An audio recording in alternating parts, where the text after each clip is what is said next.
한번 따라해 봅시다. 우리 삶의 목표는 섬김이다. 네, 이 제목으로 우리가 하나님 말씀을 좀 듣도록 하겠습니다. 1년을 여러분 돌아보면요, 어떤 생각이 드십니까? 정말 세월이 빠르다 이런 생각도 드는데, 이제 연세가 드실수록 1년을 돌아보면 후회스러운 일들이 참 많죠. 그땐 이렇게 했었으면 안 되는데, 그땐 이렇게 했었으면 좋았을 텐데, 내가 왜 이렇게 바보짓을 했을까? 또 어떤 분은 내가 왜 이렇게 게을렀을까? 뭐 이런 생각들 아마 다 많이 하시게 될 겁니다. 그리고 이제 내년은 좀 잘해봐야지, 뭐 이런 마음들이 다 들 거예요. 그런데 여러분, 세상 사람들도 늘 하는 말처럼 지나간 시간들에 대해서는요, 후회해봐야 소용이 있어요, 없어요? 후회해봐야 소용이 없습니다. 그래서 사실은 이제 제가 매년 이 연말 때마다 한 해에 대한 그 돌아봄에 대한 그 이제 설교를 좀 했는데, 올해는 후회해봐야 소용없으니까 어떻게 내년을 잘 준비할 것인가에 대한 말씀을 준비를 했습니다. 그래서 사실은 지나간 시간들에 대해서는 그냥 감사하면 끝나는 거고요. 그걸로 감사로 족하고, 이제 어떻게 살 것이 더 중요한데, 내년에 그러면 어떻게 우리가 살아야 될 것인가, 우리 삶의 목표를 어떻게 해야 될 것인가, 이것에 대해서 우리가 하나님의 말씀을 한번 좀 들어보기를 원합니다. 자, 여러분, 우리가 그렇다고 한다면 내년에 어떻게 살면 이제 가장 잘 살았다라고 하는 이야기를 듣고 또 우리가 후회하지 않는 그런 시간들을 보낼 수가 있을까요? 여러분, 예수 믿는 사람들 가운데 아마 새해를 계획하면서 내년에는 내가 돈을 왕창 벌어야지, 그래가지고 올해는 너무 가난했는데 내년에는 좀 떵떵거리고 좀 편안하게 살아야지, 아마 이렇게 생각하시는 분들은 있어요, 없어요? 대답이 없으시네요. 별로 없습니다. 혹시 여러분들 있으셨습니까? 또 어떤 분들은 올해는 일 안 하고 너무 바빴는데 내년에 아주 탱탱거리고 실컷 놀아야지, 뭐 그런 분들은 안 계시죠? 또 어떤 분들은 올해는 내가 너무 말씀대로 사느라고 죄를 못 지었는데 내년에는 좀 죄를 좀 짓고 살아야지, 이렇게 생각하는 분들도 아마 없으실 것입니다. 그러면 여러분들에게 제가 한번 여쭤볼게요. 한 해를 계획하면서 어떻게 살아가는 것이 가장 의미 있고 가치 있고 보람되게 한 해를 사는 것일까요? 제가 이 말씀을 준비하면서 막상 이걸 결정을 해보려고 그러니까 너무너무 막막한 거예요. 그래서 하나님, 우리 성도들이 어떻게 살면 한 해를 잘 살까요? 그때 하나님께서 제 마음속에 그 주시는 감동이 있었어요. 그게 바로 뭐냐면 하나님의 영광을 나타내면서 사는 거예요. 이게 가장 의미 있는 삶이다라고 하는 것입니다. 여러분, 이사야서 43장 21절에서는요 하나님이 이렇게 말씀하셨어요. 이 백성은 내가 나를 위하여 지었나니 나의 찬송을 부르게 하려 함이라. 자, 이 말씀은 하나님이 누구를 위해서 우리를 지으셨다고요? 자기를 위해서 우리를 지으셨는데, 그 이유가 무엇이냐면 바로 하나님을 찬송하도록 하기 위해서. 이 말은 무슨 말이냐면요, 우리가 하나님의 영광을 나타내도록 지음을 받았다는 거예요. 그리고 장로교에서는요, 이 교리와 또 모든 그 가치의 가장 중심에 두는 것이 뭐냐면 이제 웨스트민스터 신앙고백서라고 하는 것인데, 그 신앙고백서 1번에서는 이렇게 물어요. 사람의 제일 되는 목적이 무엇입니까? 그 답은 하나님을 영화롭게 하고 영원토록 그를 즐거워하는 것이다, 이렇게 돼 있어요. 그러면 사람의 제일 되는 목적은 뭐냐면, 우리 인간의 가장 중요한 목적은 뭐냐면 하나님을 영화롭게 해드리는 것이다 라고 하는 거예요. 자, 그래서 여러분, 저는 여러분들이 2019년도에는요 정말 2018년도에 어떻게 살았든지 이건 다 잊어버리고 정말 내년도에는 하나님을 영화롭게 해드리는 한 해가 될 수 있기를 주님의 이름으로 부탁드립니다. 우리 옆에 있는 분들에게 한번 이렇게 격려했으면 좋겠어요. 우리 내년에는 정말 하나님을 한번 영화롭게 해봅시다, 이렇게.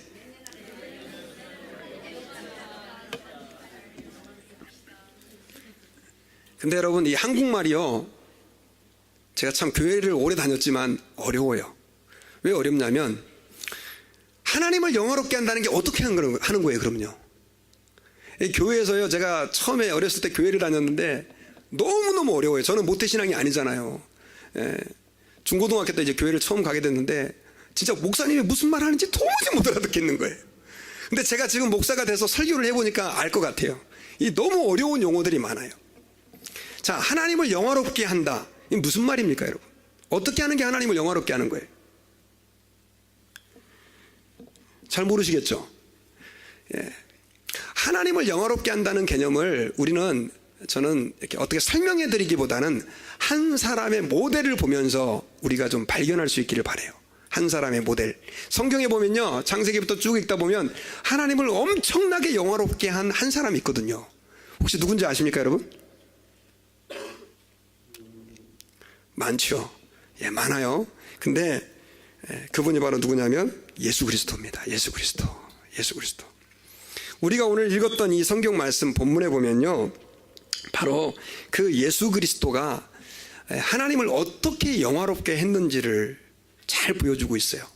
여러분, 예수님께서 세례를 받으실 때 하나님께서 예수님을 향해서 또 사람들을 향해서 이렇게 얘기를 했습니다.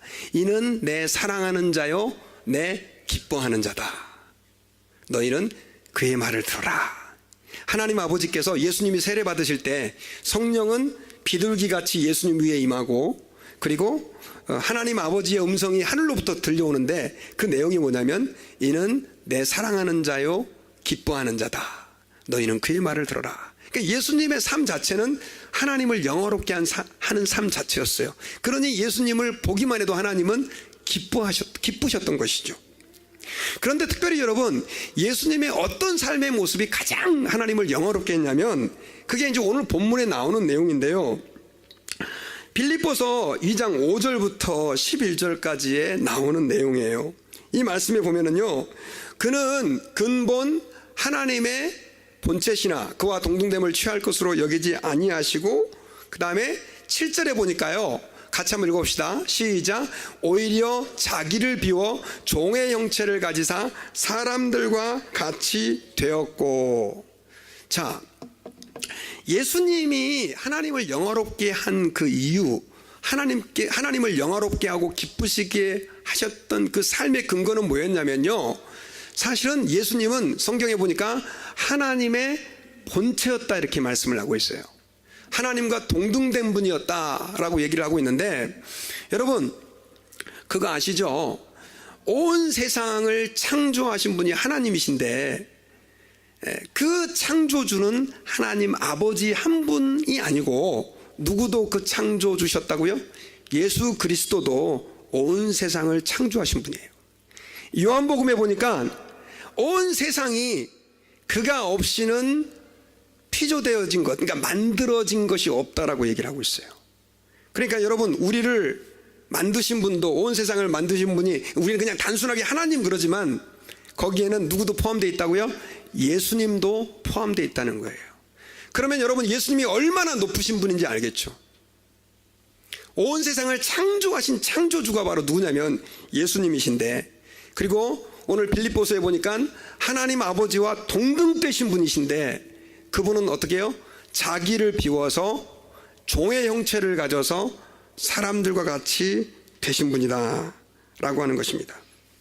특별히 여러분, 여기서 이 종의 형체를 가졌다, 예수님이 사람이 되신 거를 얘기하는 거거든요. 근데 그냥 예수님이 사람이 되셨다, 뭐 사람들과 같이 되셨다 이렇게 설명하지 않고, 여기 오늘 성경에는 뭐라고 되어 있어요? 종의 형체를 가지사 사람들과 같이 되었고 이렇게 설명을 하고 있어요. 예수님을 여러분 종의 형체를 가지셔서 사람들과 같이 되었다라고 설명하는 거에는 굉장히 중요한 의미가 있어요. 여러분, 예수님이 종의 형체를 가졌다는 말이 무슨 말일까요? 이 말을 참 많은 신학자들이 해석을 했는데, 그런데 여러분, 이 형체라고 하는 말은 하나의 모양 이거거든요. 여러분들이 저를 볼 때 제가 생긴 모양이 있죠? 그게 모양입니다. 마이크는 마이크의 모양이 있죠. 그럼 여러분들에게 제가 한번 여쭤볼게요. 자, 종의 형체는 뭡니까, 여러분? 예? 종의 형체는 뭐가 종의 형체예요? 종의 형체가 있어요, 없어요? 종은 영어로 servant죠. 한국말로 하면 하인이에요. 있어요, 없어요? 있어요? 예, 목사님이 그냥 답을 하시죠.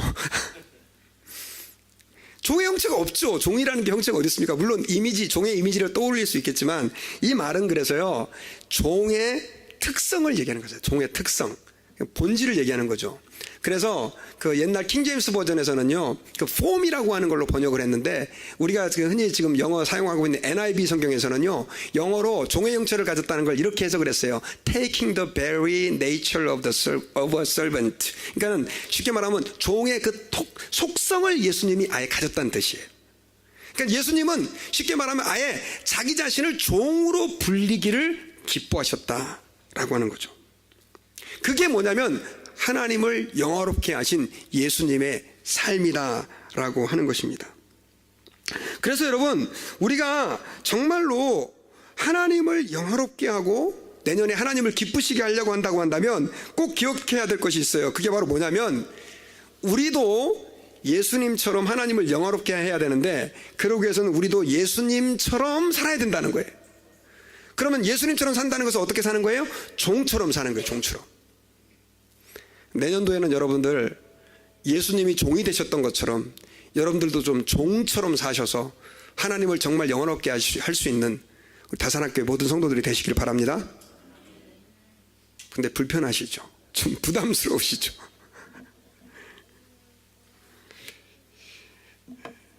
사실 종처럼 산다, 이거 오늘날 현대인들에게는 좀 와닿지 않는 개념이죠. 그래서 저는 이 단어를 조금 더 바꿔서 섬기는 삶이다라고 하는 단어를 거기다 붙이고 싶습니다. 여러분, 예수님이 종처럼 사셨다는 얘기는 섬기는 삶을 사셨다는 거예요. 여러분, 예수님은요 종의 삶을 사셨는데 그 종의 삶이라고 하는 것은 뭐냐면 섬기는 삶이었어요. 섬기는 삶. 여러분, 예수님은 어떻게 섬기셨느냐? 자, 예수님은 철저하게 하나님 아버지를 잘 섬기셨습니다. 어떻게 섬기셨습니까?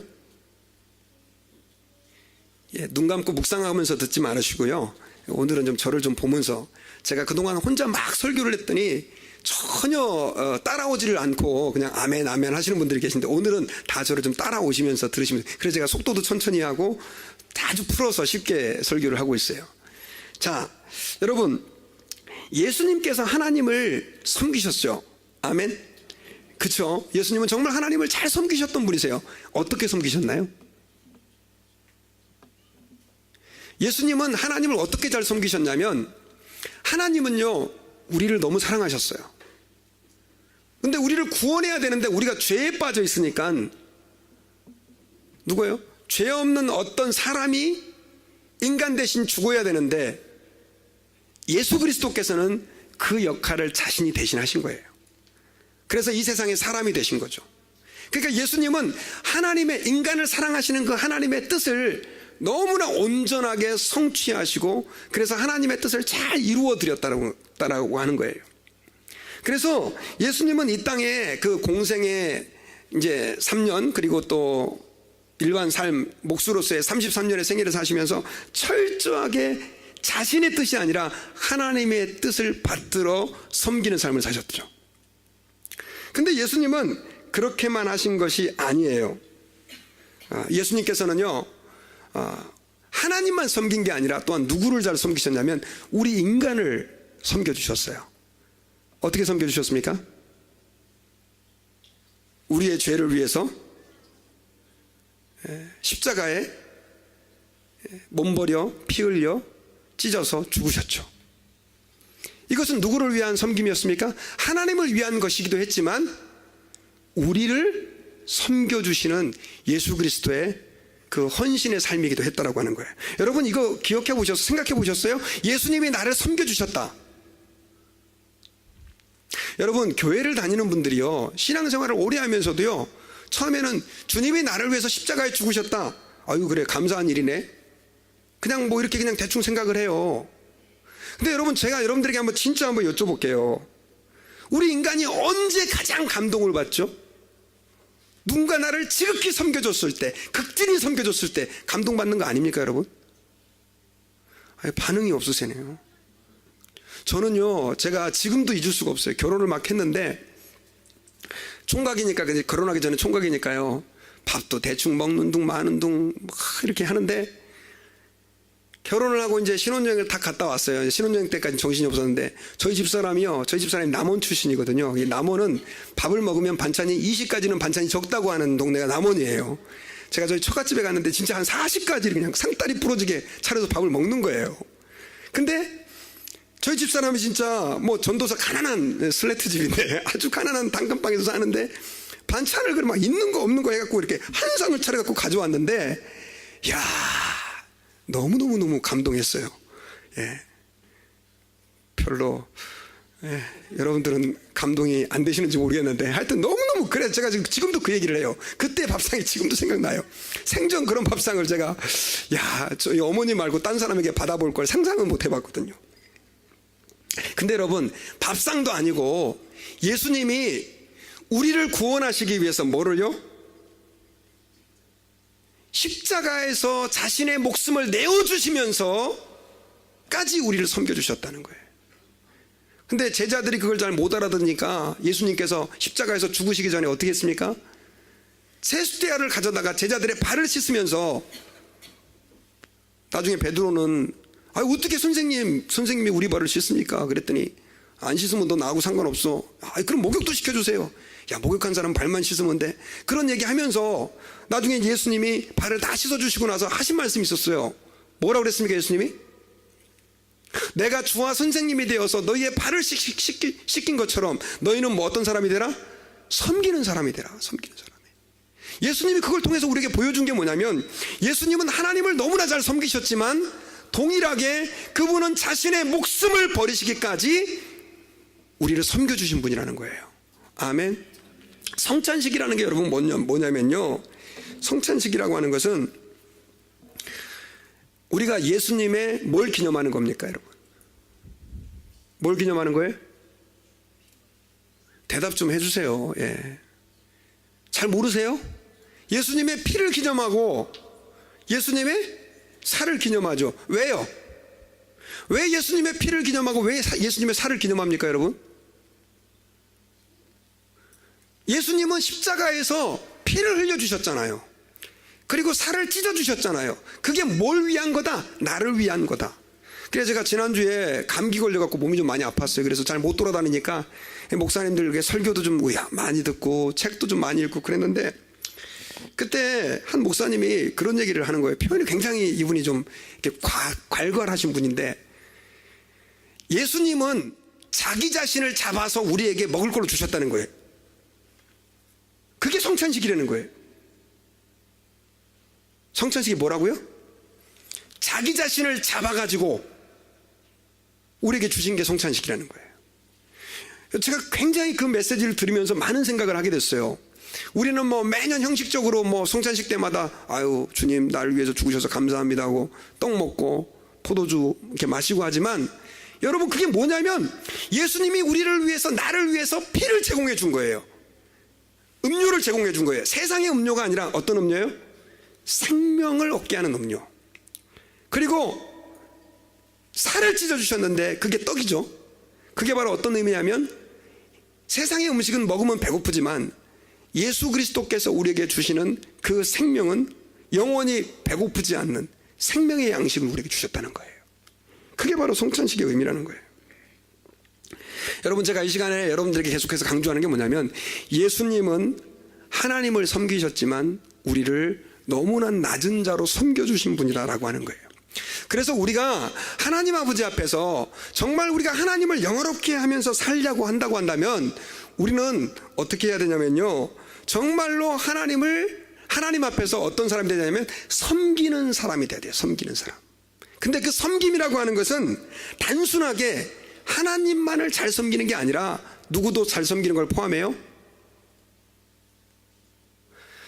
예, 절 좀 보세요. 예, 절 좀 보세요, 진짜. 예. 대답 좀 크게 하시고. 누굴 잘 섬기는 거예요? 사람도 잘 섬기는 거예요, 사람도. 뭐 하나님을 잘 섬기세요 그러면 어떤 분들은, 여러분 우리 하나님을 잘 섬깁시다 그러면 대부분 뭘 또 올립니까, 우리가요? 헌금 잘하는 거, 그죠? 헌금 좋은 일이죠. 또 하나님을 잘 섬깁시다 그러면 또 뭘 떠올리죠? 예배 잘 드리는 것, 기도 잘하는 것, 전도 잘하는 것, 성경 열심히 읽는 것, 뭐 이런 것만 생각해요. 그러나 여러분, 그거 하나님 잘 섬기는 거 맞아요. 그러나 하나님을 잘 섬긴다는 거에는 그것만 포함되어 있는 게 아니에요. 하나님을 잘 섬긴다라고 하는 것은 하나님을 영화롭게 한다는 의미도 포함되어 있고, 그것은 결국 이웃을 내 몸처럼 사랑하고 그들을 섬기는 것도 포함돼요. 예수님의 삶은 하나님 아버지만 섬기는 게 아니라 그의 백성들을 위한 섬김도 있었기 때문에 그래요.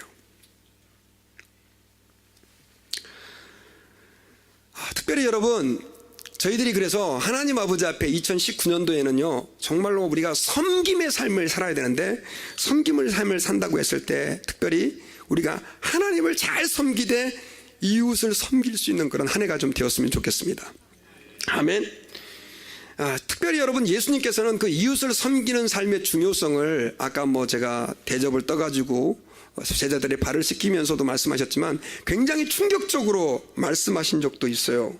마태복음 25장에 보면요, 예수님께서 이제 비유를 여러 가지를 말씀해 주셨는데 그 비유 중에 한 가지가 이제 양과 염소의 비유예요. 양과 염소의 비유. 마지막 날 심판 날에요, 예수님께서 이 땅에 이제 재림을 해가지고 사람들을 반으로 갈라요. 갈르는데 어떤 사람은 오른편에, 양들은 오른편에, 염소는 왼편으로 이렇게 갈라요. 두 쪽으로.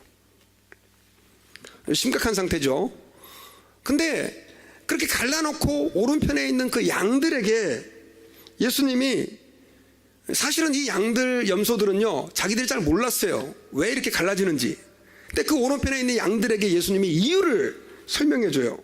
뭐라고 설명해 주냐면, 자, 우리 35절 제가 말씀을 준비해 왔는데요, 자, 같이 한번 읽어봅시다. 시작.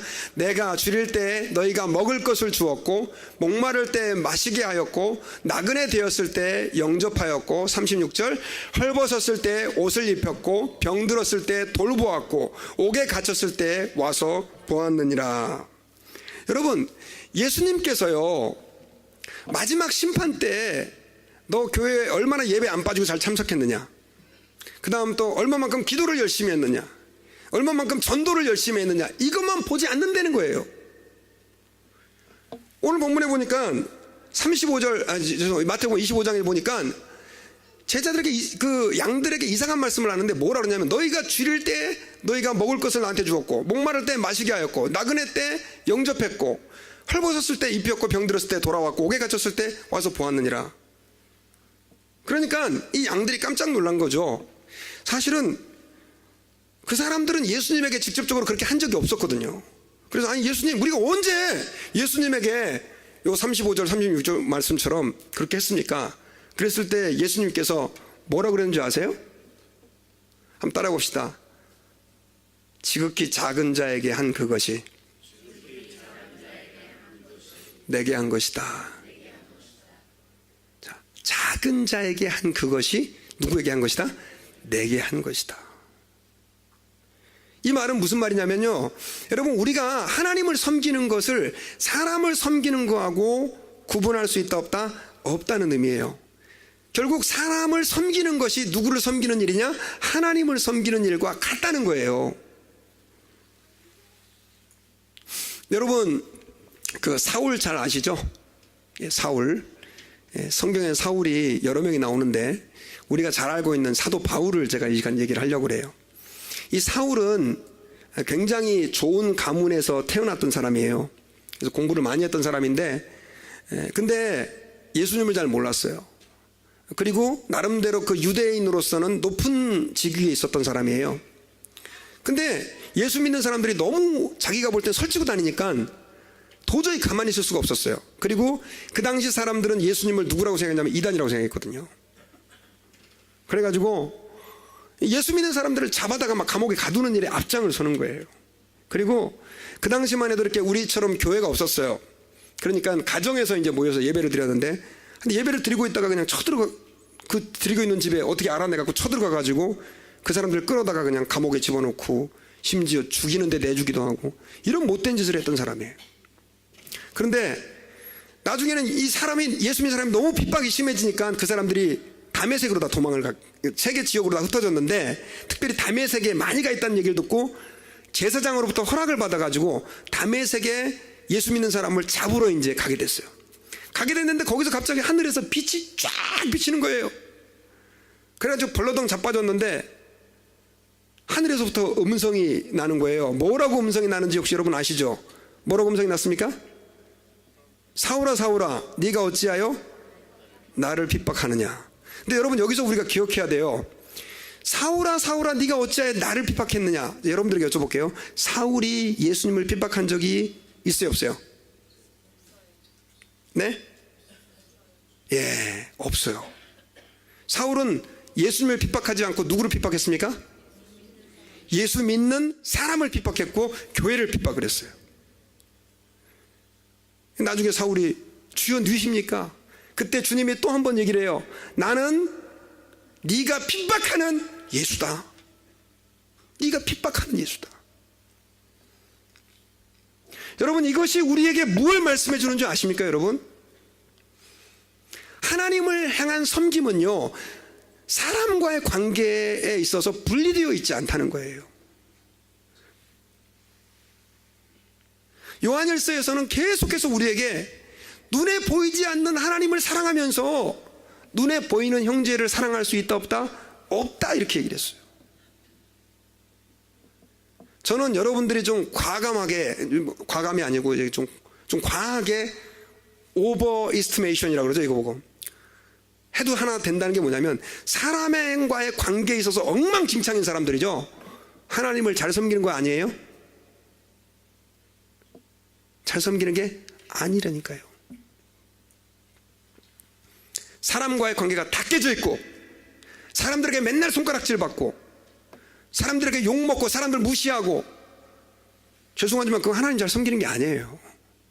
하나님을 정말 잘 섬기고 사랑하는 사람들은요 사람과의 관계 속에서도 예수님처럼 사람을 어떻게 할 줄 아는 사람? 섬길 줄 아는 사람이다라고 하는 거예요.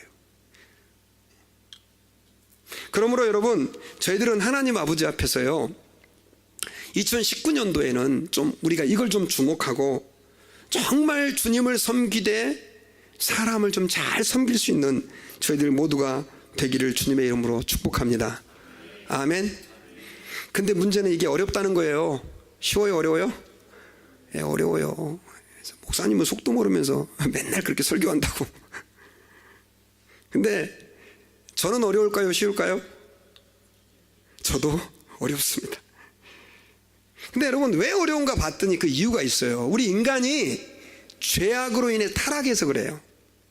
우리 인간은요 하나님을 섬길 줄 알고 사람을 섬길 줄 아는 사람이었는데 죄를 짓고 나서 타락하고 나서부터는 이게 뒤집어졌어요. 어떻게 뒤집어졌냐면 섬기는 걸 좋아했던 인간이 이제는 뭘 좋아하게 돼요? 섬김을 받는 걸 좋아하는 거예요. 그래서 여러분들 가운데 내가 진짜 크리스찬인지 아닌지 테스트해보는 방법을 가르쳐 드릴게요. 나는 섬기는 게 너무 즐겁습니다 하는 분들은 진짜 크리스찬이에요. 근데 나는 대접받는 게 너무 좋습니다 하는 분들은 아직도 생각해 봐야 돼. 저를 찾아오셔야 돼. 상담을 받으셔야 돼. 정말 예수 그리스도를 믿는 사람들은요 섬기는 것을 기쁨으로 알게 돼요. 그러니까 여러분 오늘날 교회에서요 뭐 한국 교회든지 미국 교회든지 갈등들이 왜 많이 생기냐면 사람들이 자꾸만 섬기려고 하지 않고 뭐 하려고 해서 그래요? 섬기면 받으려고 하는 거예요. 그러니까 진정으로 거듭난 사람들이 아닌 거죠. 정말 주님의 마음 가지고 섬기며 살아가려고 하는 사람이 아닌 거예요. 그러니까 자꾸 섬김을 받으려고 하는 거예요. 남들이 나 칭찬해주면 좋아하고 교회에서 칭찬해주라 그랬더니 오히려 칭찬을 받는 걸 더 좋아해. 저 목사님이 칭찬하라고 그랬는데 설교했는데 왜 교인들이 아무도 나를 칭찬하지 않지? 이렇게 또 얘기하는 거예요. 칭찬은요 여러분들 받으라고 그 설교한 게 아니고 다른 사람을 칭찬해주고 격려해주라고. 이것도 뭐예요? 섬김이죠. 특별히 여러분 섬긴다라고 하는 것은요 예수님 말씀처럼 우리가 종이 되는 거예요. 종. 옛날에 종들이 하는 일을 사람과의 관계 속에서 하는 거예요.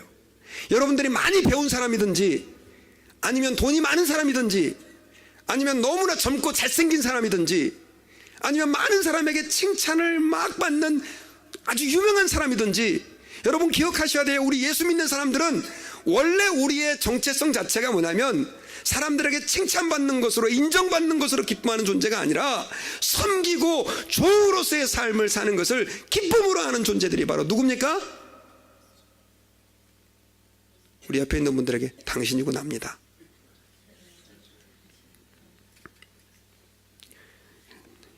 당신이에요. 나예요. 그러면 여러분 어떻게 그 본질적인 우리의 그 대접받으려고 하는 마음이 바뀔 수 있을까요? 그것은요, 예수님을 제대로 만나야 돼요. 죄송한데 여러분, 신앙생활을 우리가 똑바로 하잖아요. 예수님을 정말 제대로 만나잖아요. 그러면 대접받고 싶은 마음 다 사라져요. 왜 자꾸만 신앙생활을 하면서도 더 대접받지 못해가지고 우리가 속상해하고 남들이 나를 대접해주지 않는 것에 마음 상하고 왜 그러느냐? 우리가 아직 예수님을 제대로 안 만나서 그래요. 한번 생각해보세요. 자, 여기 좀 보세요. 네. 하나님의 아들 예수께서 나 같은 인간을 위해서 하나님과 동등된 분이 사람이 돼갖고 오셔가지고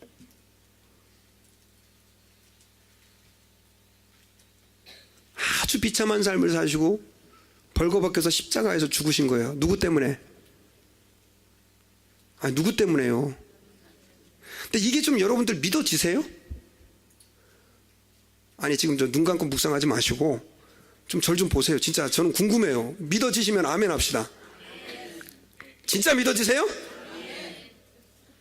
그러면 세상에 이거보다 더 큰 섬김을 받은 사람이 어디 있어요? 누가 밥상 하나 멋있게 차려준 것도 아니고 하나님의 아들 예수께서 우리를 위해서 그런 희생을, 여러분 세상에 어느 신이 우리한테 그렇게 해줍니까? 죄송한데 여러분들 남편이, 아내가 그렇게 한번 섬겨준 적 있습니까? 여러분들 부모님이, 여러분들의 자녀가 그렇게 여러분들을 평생이라도 한번 섬겨준 적 있습니까? 있어요, 없어요? 없어요. 그런 은혜를 받은 존재가 누구예요? 우리 예수 믿는 사람이라고요. 근데 뭘 더 바랍니까? 뭘 더 바래? 그리고 하나님이 우리한테 네가 최고다 얘기하시는데, 여러분 대부분의 사람들은요 그걸 아직 못 경험해서 그런 거예요. 하나님의 사랑이 얼마나 큰지 그냥 찬양은 불러요. 바다보다도 넓고 뭐 하늘보다도 크신 하나님의 사랑 막 찬양은 열심히 하는데 이게 와닿지가 않아요. 그러니까 뭐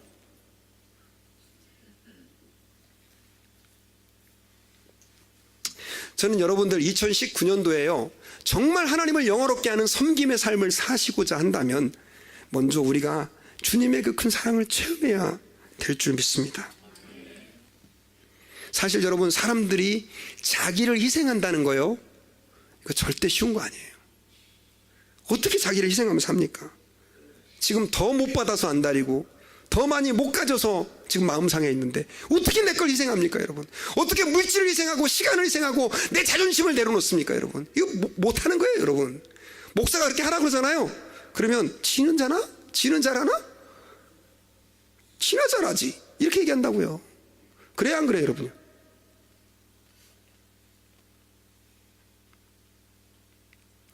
여러분, 우리가 하나님 앞에서요 섬김의 삶을 살 수 있는 하나의 동력이 있다면 그것은 예수 그리스도의 무한하신 사랑을 경험하는 거예요. 아까 제가 그 뭐 자기를 잡아서 우리에게 주셨다 뭐 그분 얘기를 했잖아요. 그분이 누구냐면 혹시 들어보셨는지 모르겠죠. 김용희 선교사님이라고 하는 분이에요. 김용희 선교사님 혹시 들어보셨어요? 요즘에 그 유튜브에 엄청나게 많은 분들이 설교를 듣는 분이에요.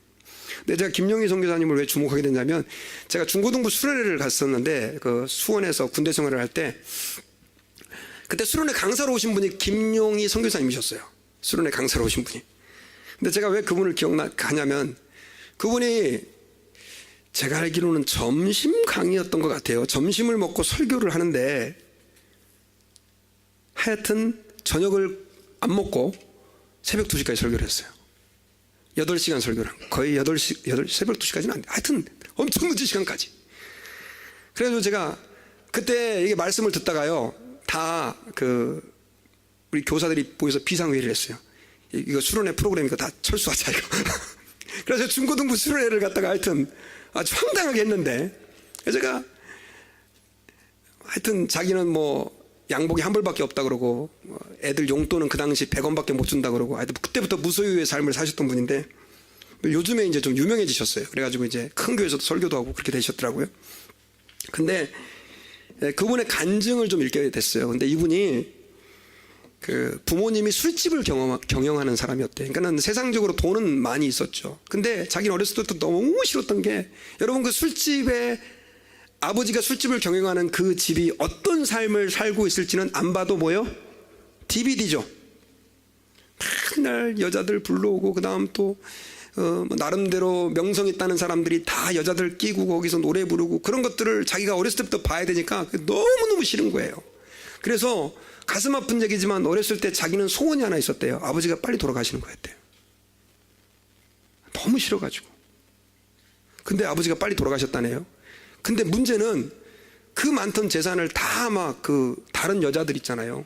다 맡겨놨는지 자기 엄마하고 자기는 완전히 빈털터리가 된 거예요. 빈털터리가. 그래가지고 돌아가시고 나니까 또 더 힘들더라네요. 돈이 없어가지고. 그래서 이분이 중학교 학력이, 최종 학력이 중학교 중퇴예요. 중학교 다니다 마른 거예요. 그러면서 어떻게 하면 나는 인생을 끝낼 것인가, 죽을 날만 살고 이렇게 생각을 하고 있다가 교회에서 뭘 들었어요? 예수 그리스도의 복음을 들은 거예요. 그 복음이라는 게 여러분 뭐예요? 복음이 뭐예요? 예수님이 나의 죄를 위해서 십자가에 죽으셨다, 그거예요. 우리 맨날 듣는 거. 근데 이분은 그거에 미친 거예요. 아니, 세상에 어떤 신이 나를 위해 사람이 돼가지고, 아니 세상에 어떤 신이 나를 위해 죽는다고? 그러면서 그분이 거기서 예수님을 만난 순간 뭐라고 헌신을 했냐면, 하나님, 나 평생 동안 복음을 위해 살겠습니다. 나 그리고 무소유, 집 한 채도 갖지 않겠습니다. 선언을 한 거예요. 근데 그때 제가 이제 중고등부 교사 때니까 거의 한 25년, 30년 전인 것 같아요. 그때도 그렇게 사셨는데 놀란 건 지금도 그렇게 살고 있더라는 거예요. 지금은 순회 선교단이라고 하는 선교단을 만들어 가지고요, 그 순회 선교단이 한 200명이 공동 생활을 한대요. 근데 거기는 통장에 잔고가 남아있으면 안 된다네요. 거기 들어가려면 다 비우고 와야 된대요. 기도해서 하나님 주시는 후원 갖고 사는 거예요. 그래서 선교사님들 어려운 데 있으면 가가지고 그냥 무상으로 가서 그냥 그 선교지에 선교가 셋업될 때까지 가서 도와주고 그런 일을 하시고. 근데 더 놀라운 건 그분이 자녀가 5명이 있는데 그 5명의 자녀들을 갖다가 다 뭘로요? 선교사로 다 드린 거예요. 아프리카에 이런데. 그 간증을 하는데 얼마나 눈물이 나든지. 여러분, 복음이라는 게 뭐냐? 사람을 변화시키는 거예요. 목사님, 저는 교회 20년 다녔는데도 30년 다녔는데도 삶이 잘 안 변하는 것 같아요. 죄송한데요, 오늘 밤에 불 끄고 골방에 들어가가지고 한번 생각해 보세요. 나를 만드신 하나님이 사람이 되셔가지고 나의 죄를 용서해 주시기 위해서, 나를 구원하시기 위해서 채찍 맞으시고 십자가에 그렇게 비참하게 달려 죽으신 거, 그거 한번 묵상해 보시라고요. 그걸 정말 믿기만 한다면, 여러분들, 제가 한번 여러분들에게 여쭤볼게요. 안 변할 수 있어요, 없어요? 대답이 없으시네요. 아니, 그걸 믿으면 안 변할 수 있냐고요, 없냐고요? 질문이 너무 어려워요? 안 변할 수가 없죠. 안 변할 수가 없어요. 여러분, 교회에서요, 그거 믿는 사람은 대접받으라고 생각 안 해요. 주님, 나는 남은 생에 그냥 섬기면서 살랍니다. 뭐 주님이 나를 이렇게 대접해 주셨는데 뭐 내가 뭔 대접이 더 필요 있습니까?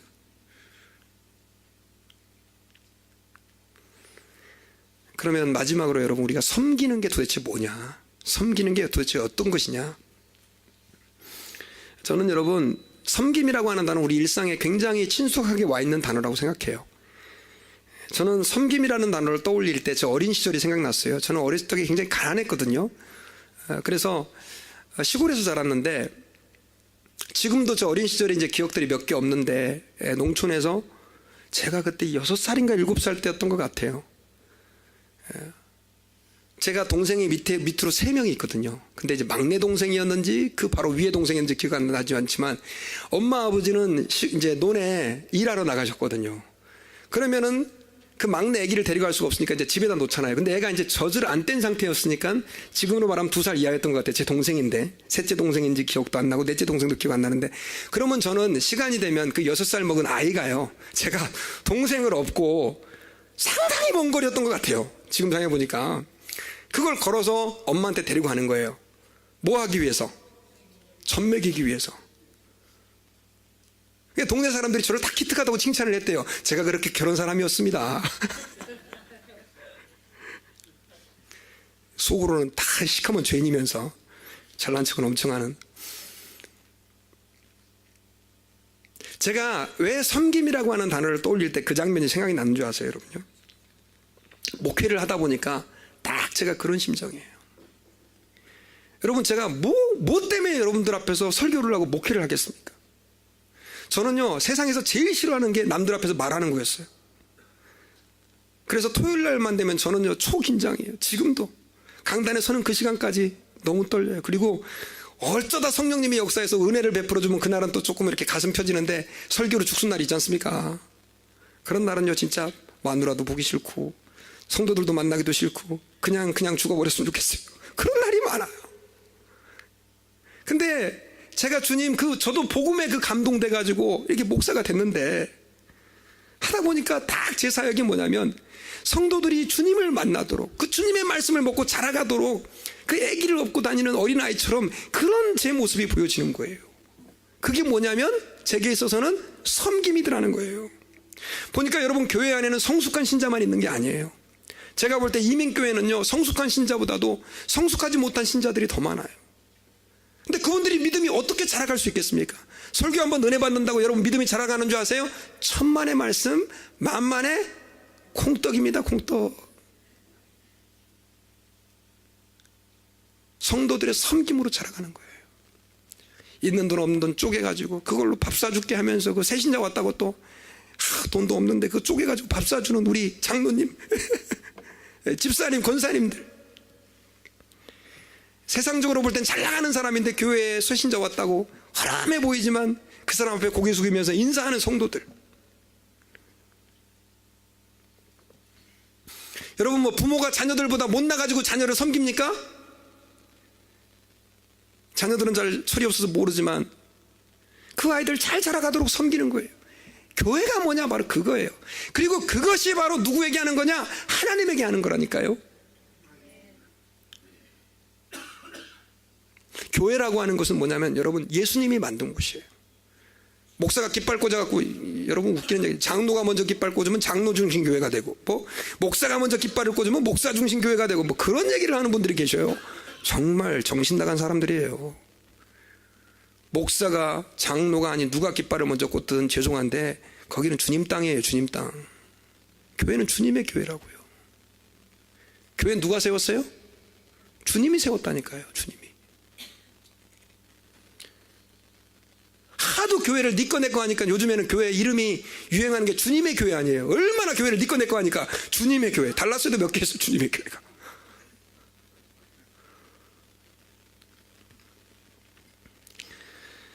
그래서 여러분, 섬김이라고 하는 것은요, 그냥 성도들을 도와주는 겁니다. 그들의 필요를 채워주는 거예요. 교사로서 그 어린아이들 열심히 하나님 말씀 자라가도록 하기 위해서, 나 별로 아는 거 없지만, 시간도 없지만 그 아이들을 비 맞춰가면서 가르치는 거예요. 찬양팀 노래는 못해가지고 돼지 멱단 소리 나지만 우리 찬양팀이 그렇다는 건 아닙니다. 그래도 내가 하나님 앞에 이 찬양을 통해서 성도들과 함께 은혜로운 찬양에 헌신하겠다고. 악기도 세상적으로 내놓으면 별거 없지만, 그러나 이거 가지고 내가 하겠다고 그래요. 또 어떤 사람은 나는 노래도 못하고 뭐도 못하니까 운전으로 또 그냥 매주마다 성도들을 실어 날리고, 왜냐하면 와서 교회 와야지, 기도해야지 하나님 말씀 잘한다고 그래갖고 그렇게 섬기는 분들, 또 예배당 청소하는 분들, 또 어렵다 그러면 무조건 쫓아가가지고 가서 그냥 기도도 잘 못하지만 내가 기도해줄게 해가지고 붙잡고 기도해주는 분들, 또 음식 만들어가지고 열심히 성도들을 먹이면서, 이게 뭐냐? 다 뭐예요? 섬김이에요. 섬김. 저는 일주일 동안 열심히 기도하면서 말씀 준비해가지고 성도들에게 말씀으로 꼴을 먹이는 일들을 하고. 여러분, 교회는 목사 혼자 하는 게 아니에요. 그래요, 안 그래요? 그렇죠? 예. 여러분들의 헌신이 없었다면 우리 교회 지금까지 올 수 없어요. 여러분들의 헌신 때문에 어쨌든 간에 우여곡절도 많았지만 여기까지 온 거예요. 전 그래서 여러분들께 감사를 드려요. 그리고 또 주님이 아마 머리를 쓰다듬어 주실 거예요. 남자분들은 너무 많이 쓰다듬어 주면 대물이 되니까 좀 조심하셔야 돼요. 그래서 좀 조금만 쓰다듬어 주시고. 그래서 여러분, 저는 이제 말씀의 결론을 맺으려고 그래요. 이렇게 섬긴다고 했을 때, 근데 주님은요, 사실 그냥 아무것 안 줘도 그냥 it's okay. 그런데 그 섬김에 대한 보상을 우리에게 해주셔요. 예수님이 그렇게 낮아지실 때 하나님은 그 예수님을 어떻게 주셨냐면 모든 이름 위에 뛰어난 이름을 주셨다고 되어 있어요. 우리 성경 말씀 같이 한번 읽어봅시다. 9절부터 11절까지인데요. 같이 읽어봅시다. 시작. 이러므로 하나님이 그를 지극히 높여 모든 이름 위에 뛰어난 이름을 주사. 어떻게 하니까? 예수님이 종의 형체를 가지니까 하나님이 그분을 높여주신 거예요. 근데 얼마만큼 높였냐면 모든 이름 위에 가장 뛰어난 이름을 높인 거예요. 그리고 하늘에 있는 것이나, 다 같이 시작. 하늘에 있는 자들과 땅에 있는 자들과 땅 아래에 있는 자들로 모든 무릎을 예수의 이름에 꿇게 하시고 모든 입으로 예수 그리스도를 주라 시인하여 하나님 아버지께 영광을 돌리게 하셨느니라. 할렐루야. 여러분 섬기잖아요. 그럼 하나님이 여러분들 높여주세요. 믿습니까? 크게 한번 아멘 합시다. 그래서 여러분, 내년에 우리 섬깁시다. 뭐 높아지려고 섬기는 거 아니고요. 뭐 주님이 높여주시면 그거 감사한 일이고, 그러나 그것이 주님이 기뻐하시고 하나님이 영광 받으시는 일이라고 한다면 우리 섬깁시다. 아멘. 앞뒤 좌우에 있는 분들에게 한번 우리 섬깁시다. 네, 그래서 사역지원서를 예배 끝나고 나서 나눠드릴 겁니다. 그래서 여러분들 사역지원서에 같이 체크하셔서, 아마 여러분들이 할 수 있는 일이 연세가 드시고 몸이 불편하고 또 나이가 어려도 다 한 가지씩은 할 수 있는 일들이 있어요. 그러니까 여러분들이 그동안 해오셨던 일들 같이 또 내년에 기쁜 마음으로 우리가 감당할 수 있기를 바랍니다. 우리 같이 기도하겠습니다. 하나님 감사합니다. 오늘 말씀을 통해서 우리가 2019년도 어떻게 살아야 할지를 가르쳐 주시면 감사합니다. 저희들 섬김 받으려고 하는 것이 아니라 섬기는 삶을 살게 해주시되 하나님을 잘 섬기는 것처럼 우리 형제자매, 우리 이웃을 우리 몸처럼 사랑하고 섬기는 저희들이 되게 도와주옵소서. 예수님께서 하늘의 영광의 보좌를 버리시고 종의 형체를 입어 사람들과 같이 되었을 때 주님은 그 예수님을 모든 이름 위에 뛰어난 이름 되게 해주시고 높여주셨습니다. 주님, 우리에게도 그 은혜가 있게 될 줄 믿습니다. 하나님, 우리를 통하여 영광 받으시고 찬양 받으시고 우리의 그 헌신과 섬김 때문에 주님의 나라가 아름답게 견고하게 확장되어지는 은혜를 허락해 주옵소서. 예수님의 이름으로 감사하며 기도하옵나이다. 아멘.